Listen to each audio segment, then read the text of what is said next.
Magandang araw sa inyong mga kapatid.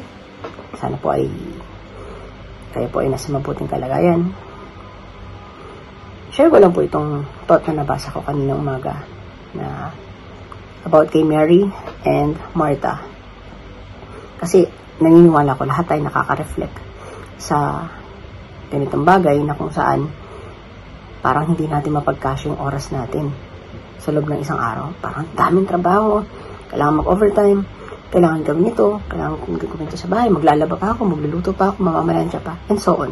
So let me read to you Luke 10, verse 38 to 42. At as Jesus and his disciples were on their way, he came to a village where a woman named Martha opened her home to him. She had a sister called Mary, who sat at the Lord's feet, listening to what he said. But Martha was distracted by all the preparations that he had to be made. She came to him and asked, "Lord, don't you care that my sister has left me to do the work by myself? Tell her to help me." "Martha, Martha," the Lord answered, "you are worried and upset about many things, but few things are needed, or indeed. Mary has chosen what is better, and it will not be taken away from her." Amen. So, ganun din po tayo.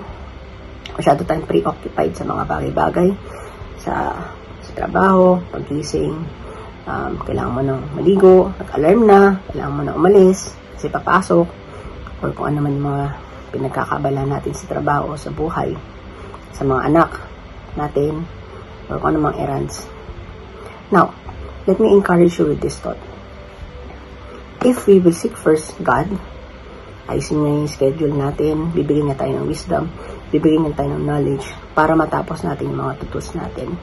At siya pa yung mag-soften ng hearts ng mga taong kadil natin. Bibigyan niya tayo ng patience, bibigyan niya tayo ng understanding, and so on. You just have to plug into God.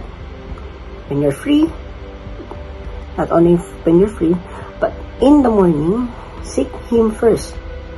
Para lagi po tayo naka-plug in sa Kanya. And if we are in doubt, if we have so many things na hindi natin maayos, He will give us wisdom. Bigyan niya tayo ng understanding. Lagi po tayo mag-plug in, basa po tayo, mag-pray po tayo, and naniniwala ako that God is working in our lives. God bless po.